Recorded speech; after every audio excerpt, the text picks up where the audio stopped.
Bug é conhecido como o Palhaço Estrela, e acompanhando sua jornada, é impossível falar que esse pirata lendário não tem estrela. É insano imaginar que um dos primeiros vilões de todo o mangá, mais de 1100 capítulos depois da sua introdução, teria se tornado simplesmente um dos personagens mais importantes de toda a obra. Como alguém que o Luffy isolou com o Gomu Gomu no Bazooka, lá no capítulo 20, é lembrado no capítulo 1121 como uma das figuras centrais para caçar da One Piece. É engraçado, mas a gama de referências e profundidade que o Oda trouxe pro Bug é ainda maior do que as pessoas acreditam.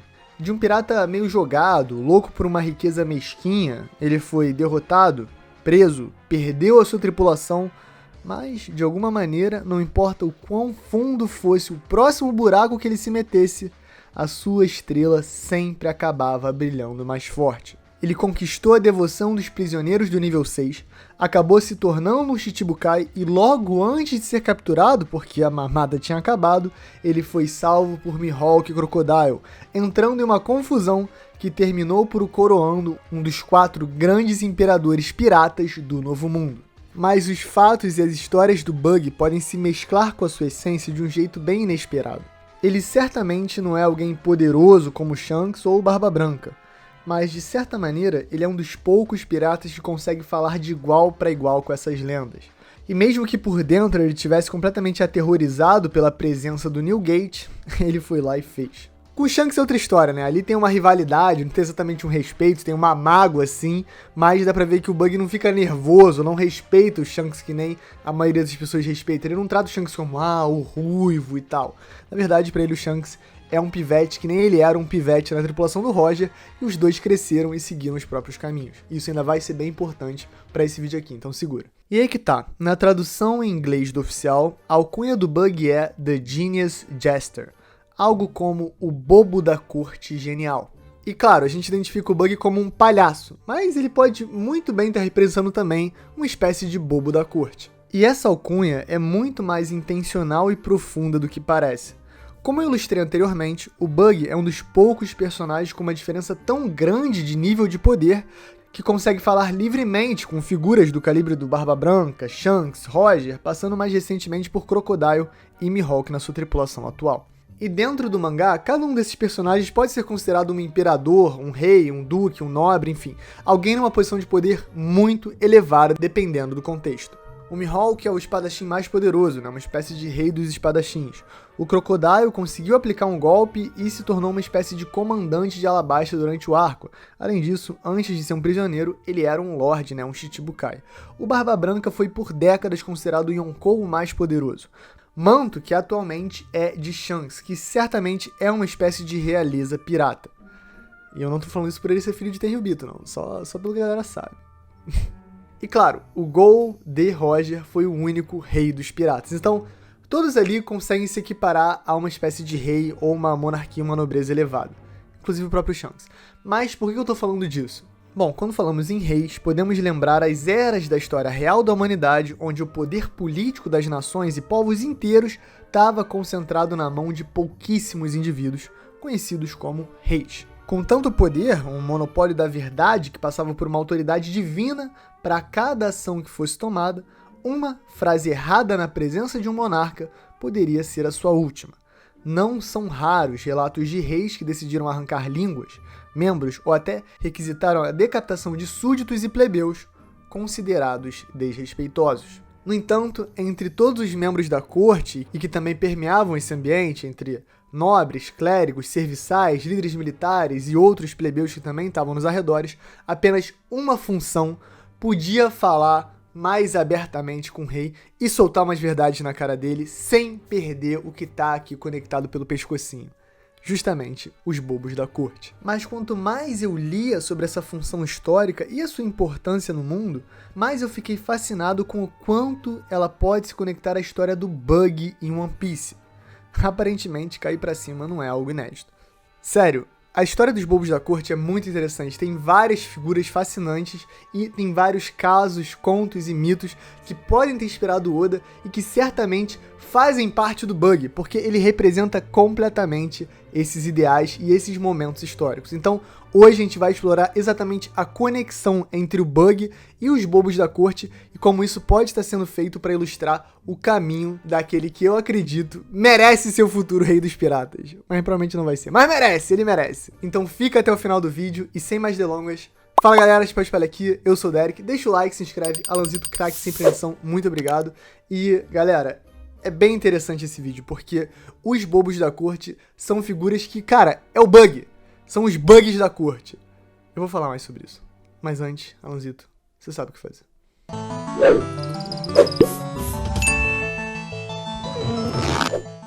Então, começando do início, os registros históricos de funções similares a bobos da corte são muito, muito antigos.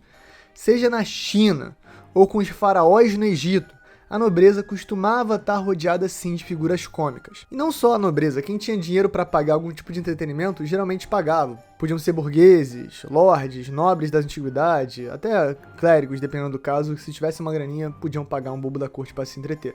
No entanto, isso vai se concretizando e ficando mais fixo no imaginário popular, mais para perto da Idade Média e da Alta Idade Média, mais ou menos ali entre o século 8 e o 16 da Europa Ocidental.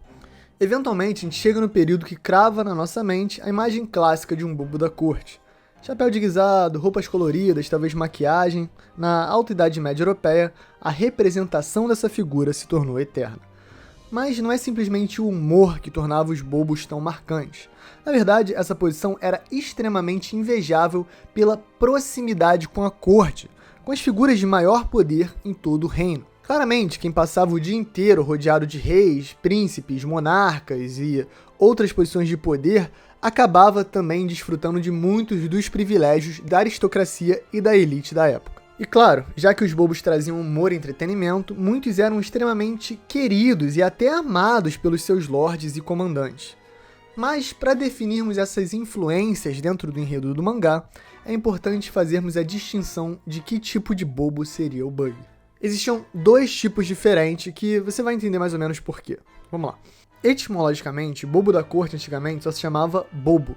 O jester, que é a expressão da língua inglesa, só aparece a partir do século XVI e vem de uma tradução do francês gestor, que significa uma pessoa tipo, que está fazendo um gesto, ou um contador de história, né? Um gestor era alguém que estava aí gesticulando para te contar alguma coisa.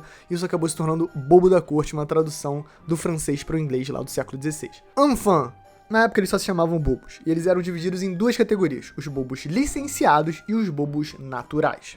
Os naturais geralmente carregavam algum tipo de problema genético, seja gigantismo ou nanismo, um excesso de membros, uma falta de membros, algum tipo de neurodivergência que tornava a fala cômica, ou o jeito de andar, enfim.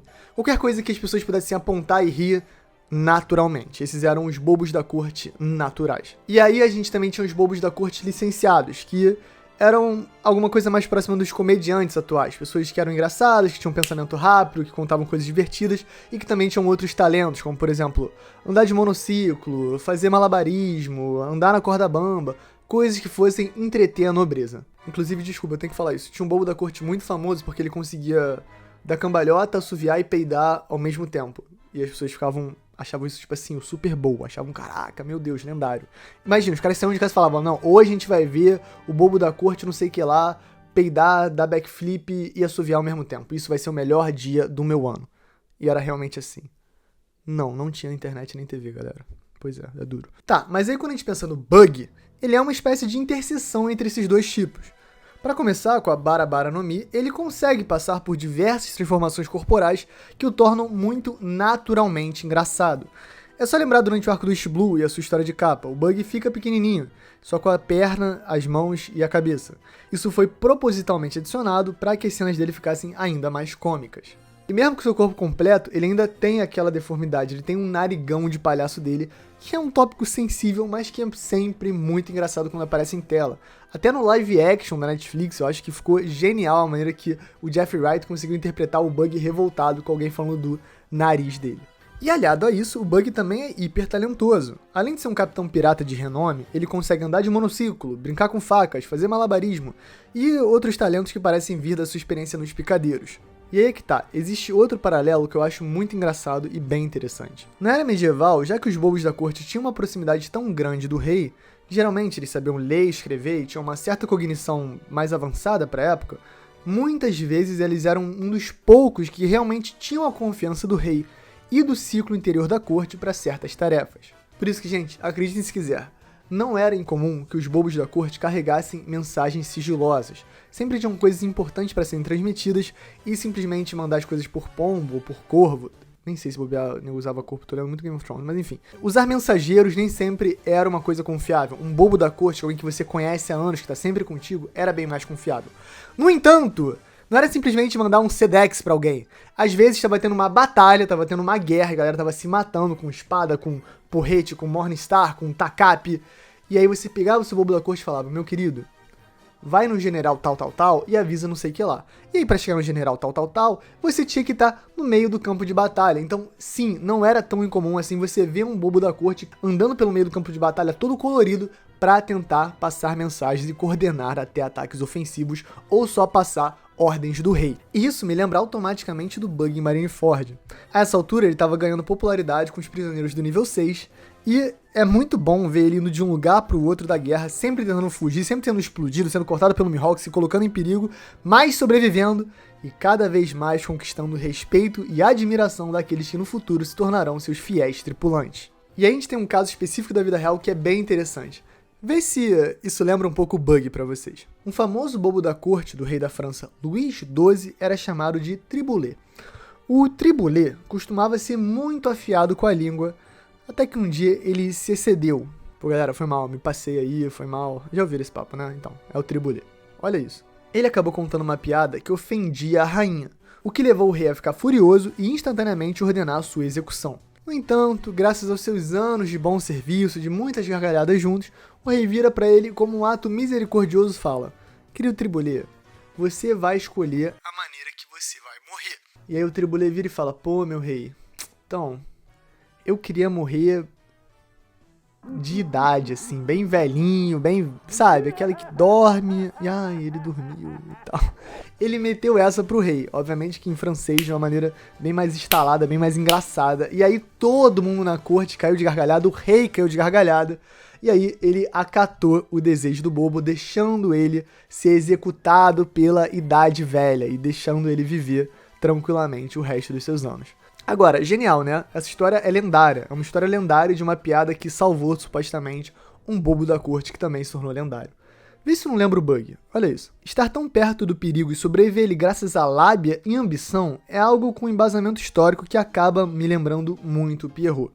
E para isso eu gostaria de analisar o capítulo 1082 do mangá, do último arco de Egghead. Nesse capítulo, o Bug acaba sendo espancado pelo Mihawk Crocodile como punição pela aparência do Big Top, que orgulhosamente era uma homenagem ao Yonkou Bug.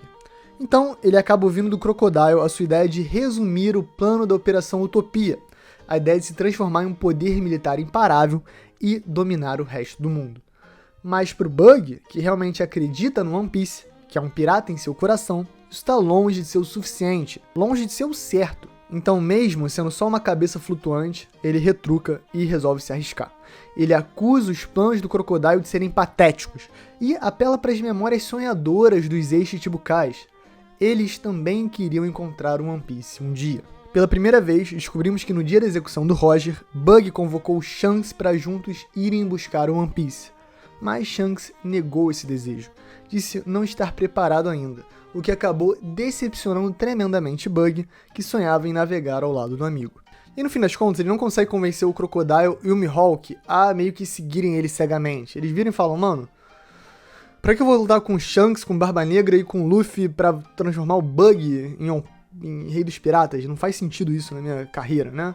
E, obviamente, a gente tem que concordar. No entanto, o Bug tem argumentos muito poderosos. É aí que a genialidade do Bobo entra. Ele sabe que não é sobre simplesmente derrotar os inimigos. Agora que o Shanks também quer clamar o One Piece, que os Road Poneglyphs estão em posição, tudo isso se tornou uma grande corrida. E essa é uma corrida que o Bug pode vencer. Ele quer se tornar o rei dos piratas.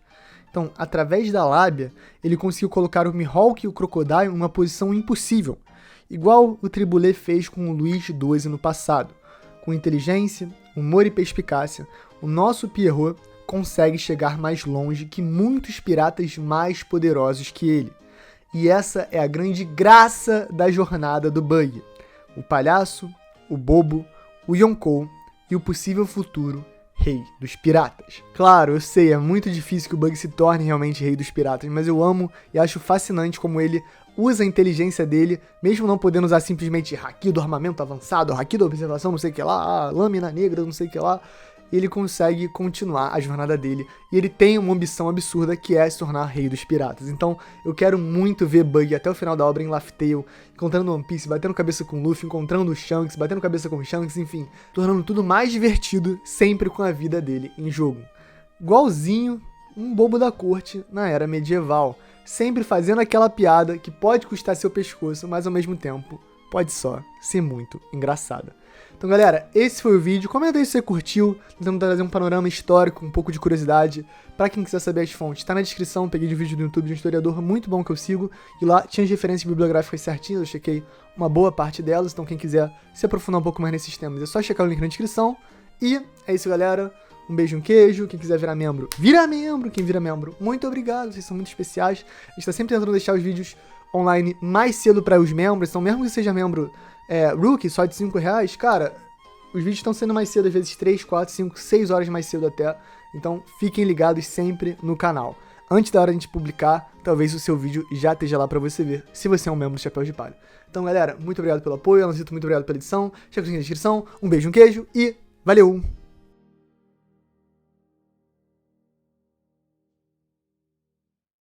Galera, pode palha secreto, abertura da Olimpíada, eu achei legal. Assim, podia ser um pouquinho melhor. Ah, cara, eles tentaram fazer uma parada diferente, né? Pô, todo mundo ficou comparando com a do Rio 2016, né? Com aquele saudosismo, aquele ufanismo. Com a da Olimpíada de Beijing 2008, que foi muito incrível. Só que a verdade é a seguinte, todas as aberturas têm a mesma vibe. Tá dentro do estádio e tu faz um grande show de festa cultural de colégio dentro do estádio, pô. E é maneiro, óbvio. É muito irado. Agora, eles terem trazido pro Rio Sena, tentado limpar lá o cocô do Rio Sena, não ter usado pirotecnia de maneira não sustentável. Tem muita coisa que dá pra respeitar nas tentativas dos franceses. Pode ter ficado um pouco espalhafatoso, mas a França é espalhafatosa, galera. É isso aí, pô. Eu achei bacana. Acho que eles exportaram bem o soft power aí francês de baguete, de beret, de croissant, de Mona Lisa. Agora, peraí, galera. Tem uma parte que os Minions roubaram a Mona Lisa e a Mona Lisa sai boiando no Rio Sena. Aí vocês estão de sacanagem, né? Aí não acabou, fiquei até triste. Tchau, acabou.